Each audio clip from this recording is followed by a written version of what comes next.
Hey everyone, welcome to UK Media Warrior, and today we're looking at Discovery, Star Trek Discovery, Episode 7, Magic to Make the Sanest Man Go Mad. What are they doing with these titles? We had last week was one letter, one word of a title, Lethe, which is something about a Greek mythological river in Hades, where if you drink it, you lose your memory. The one before that was some long Shakespearean title. And we're right back to it with this one, Magic to Make the Sanest Man Go Mad. It doesn't exactly roll off the tongue like Star Trek episode titles have been in the past, but okay, fine. Perhaps they just want to. This is their way of making the show a little bit more dramatic and professional, and whatever. Anyway, the return of Harry Mudd, although he's only been gone like one or maybe no one episode. He's only been gone one episode, but he's back already. Rainn Wilson is back as Harry Mudd. This is a different Harry Mudd. The one we saw in the prison with Lorca and Tyler was fine. I liked him. A lot of people didn't. A lot of people said that wasn't the Harry Mudd they remember from the original series, and it wasn't. But that Harry Mudd, although I preferred that Harry Mudd because he fit in perfectly with the original series, and he was a bumbling buffoon, and you could sort of not take him entirely seriously, and you could laugh at him, and it was more of a comic element, to lift your spirits and to make it a lighter episode. This Harry Mudd is very much today Harry Mudd. He isn't a buffoon. You can't take him lightly. You can't turn your back on him or he will stab you in it. So I like him. I like this Harry Mudd as a character. I still prefer the original series one, but I like what Rainn Wilson is doing with this character. And he was really good in this episode, taking delight out of shooting Lorca many, many, many, many times. Although I was a bit confused why he didn't shoot him at the end when he thought when he was back in the proper timeline, when they were outside of the 30-minute window, and he'd lost his crystal. So anyone who died at the end of the show, when he thought he had the ship, he thought he had Burnham, he thought the Klingons were arriving, he thought he had everything, and he didn't shoot Lorca then to totally finish him off. He'd shot him like 50, whatever 100 times before while they were in the time loop, but when he had Lorca right there in front of him, Mudd thought he'd won the day, and he knew if he shot Lorca here, that was it. Lorca was dead, and he hates this guy. Why didn't he shoot him? It's very much like my problem with the latter episode where Lorca and Tyler escape from the Klingon prison, and Lorca doesn't shoot the woman who'd been torturing him. It just doesn't make any sense.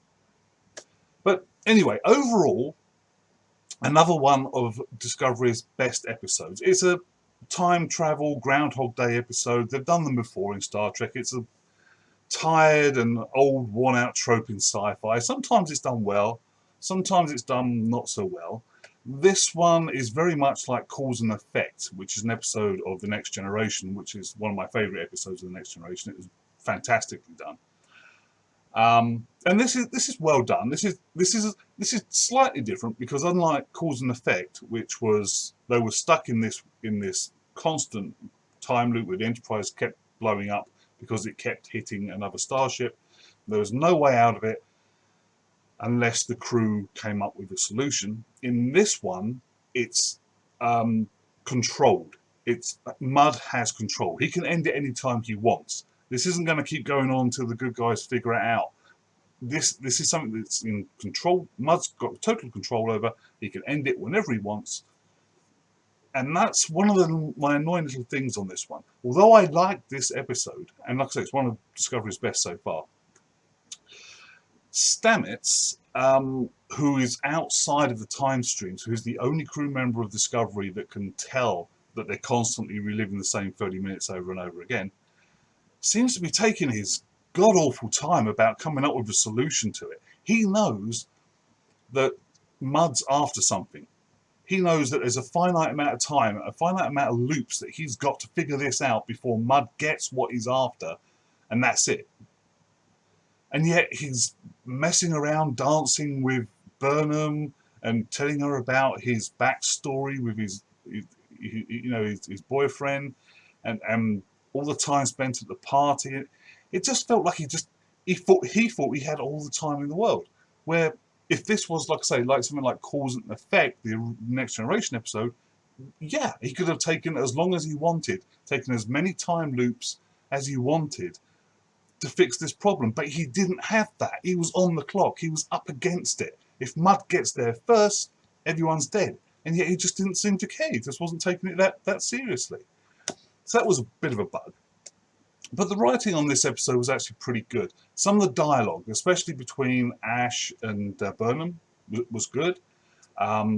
Jason Isaacs gets a nice little scene towards the end where he's telling Mud that he will agree to all of his demands as long as he lets his crew live.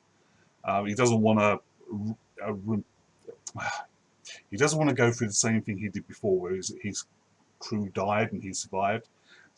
So that was nice, and it was well played by Jason Isaacs. There was just a little undertone there that you could tell that Lorca, having lost his crew previously, actually did have an effect on him.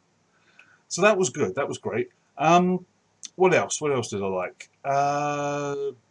Stamets' boyfriend has invented those nicotine patches for Stamets' arms. That's pretty good. We get to see that he's actually a very good doctor. We haven't really seen much of him in the way of medical expertise as of yet, but obviously we get to see a little bit here, so that's fine. Tilly is far more in her element, drunk at a frat party than she has ever been before in a Starfleet uniform around serious people, so she didn't feel as out of place in this episode for me. We get to see Stella. We get to see Harry Mudd's Stella for the first time. Obviously in the original series, Stella is introduced as an android, and Harry Mudd tells Kirk and crew that Stella was his wife and he'd run off into the universe to get away from her because she was always nagging him, and he'd created this android of Stella so he could just tell her to shut up all the time and she would do it. So we never actually got to see the human Stella, but in this episode we actually get to see the younger Stella, just before her and Harry get married, and we find out a little bit why Harry was so eager to get away from his wife in the original series. So that was cool. But really, it was just a. I've got a short list compared to what I've had before of problems that I've had with this episode, but overall it's very 50-50. It was 50% of it I really enjoyed, 50% of it I was like, yeah, but none of it was really, that is terrible, that is absolutely crap, what the hell are they doing? None of it was that. So although I've got a short list of problems, of niggles, they're not heavy negatives. So once again, I'm hoping that Discovery is on its upward slope again. It stalled a little bit last episode, but I think it's starting to go back up again. So I'm hoping they're grounding the characters, they're getting to know their characters from the writer's point of view. So one of the problems I had with this episode was the way they mixed two stories. You always have an A and a B story. The A takes up about 60 to 70% of the episode, and the other 30% is like the B story that's not really that important, but it's there just to undertone the episode. Now, the A story for this one was obviously Harry Mudd trying to take over the Discovery to sell it to the Klingons, and the whole cause and effect time loop thing. That was story A. Story B was Ash Tyler and Michael Burnham's romance. Now, rather than the A story having the majority of the time on screen, in this episode, they really shared it. It was really 50-50, to the point that at times, it was if they were pushing the romance element of Ash Tyler and Michael Burnham getting together over the actual important storyline that Harry Mudd was trying to take over the ship and sell it to the Klingons and everyone could die. That was slightly more important to me, and that's what I wanted to see more time spent on.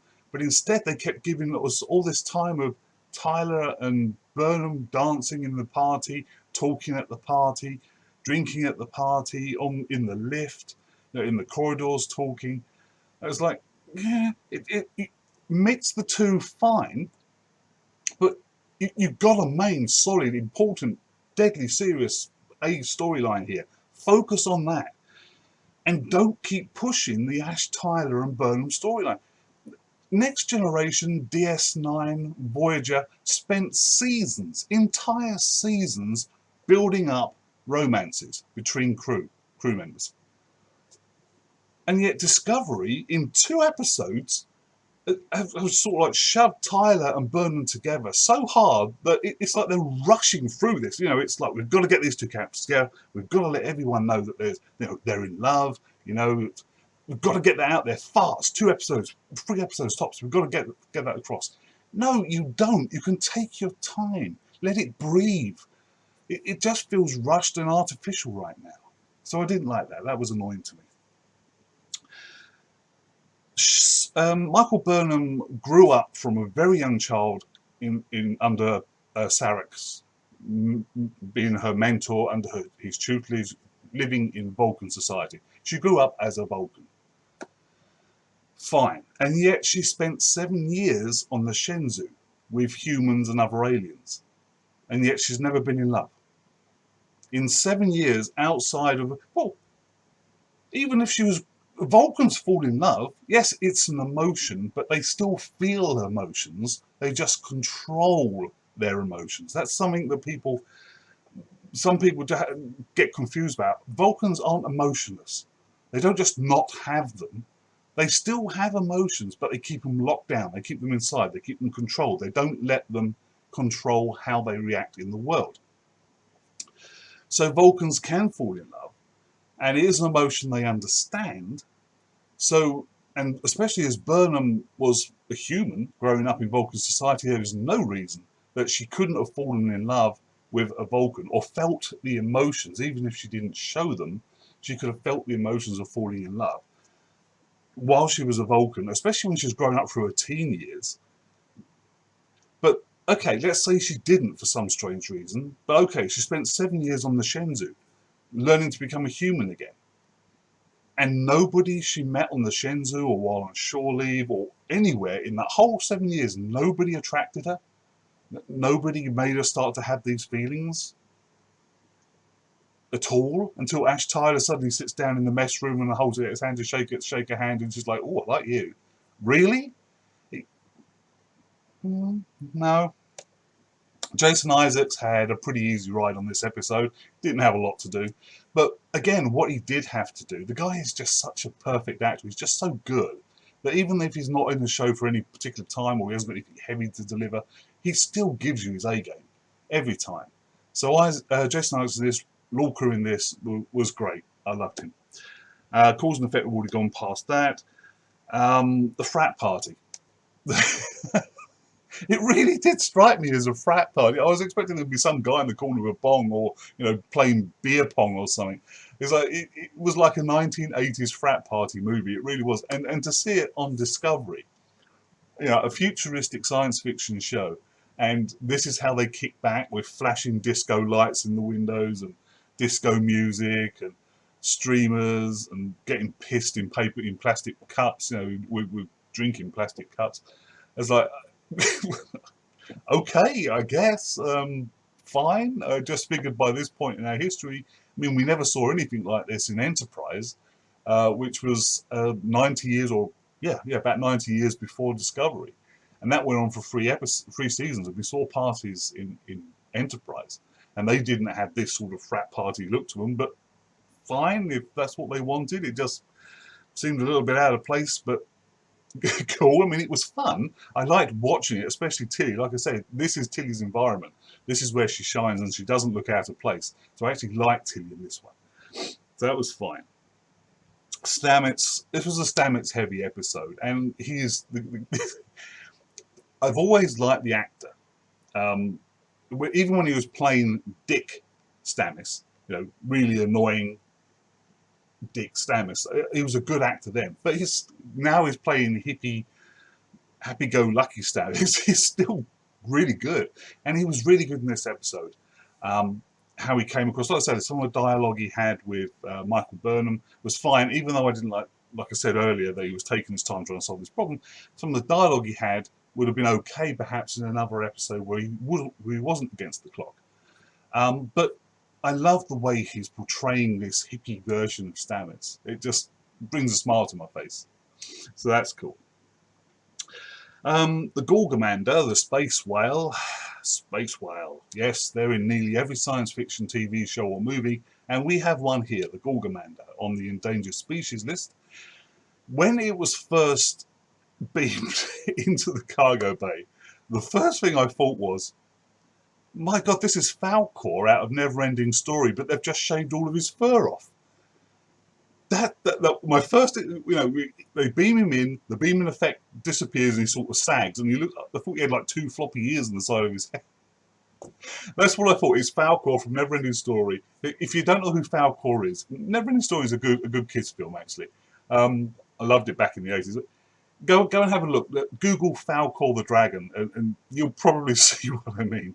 But the CGI wasn't particularly on point for the Gorgamander, to be honest. But then I suppose it wasn't really that important a story point. But it seems to be a thing with Discovery that their CGI is put in weird places. They spend a lot of money on CGI, and yet some of the effects are really substandard, and yet some of the effects are absolutely incredible. It's just where they decide to put the money and the time. But that's really pretty much it. Like I say, there wasn't really much I hated about this episode. All the points that I've just pointed out, I didn't hate them. They just niggled at me and annoyed me on occasion, but they weren't. I'm not hating on this episode. It was, like I said, one of the best ones in the show. As I say, it could have toned down the romance bit of the story B. I did feel at times it started to lag when they were on that bit, when you just wanted to know how they were going to stop Mud. What was Mud up to? There are many times during this episode where characters were talking, and it's like, well, Mud's off doing something. Mud's with the captain. Oh, he's probably killing the captain at this time. And they're just standing around a corridor, and Stamets will flick open his communicator and go, oh, we're out of time. Never mind. We'll pick this up in the next reel.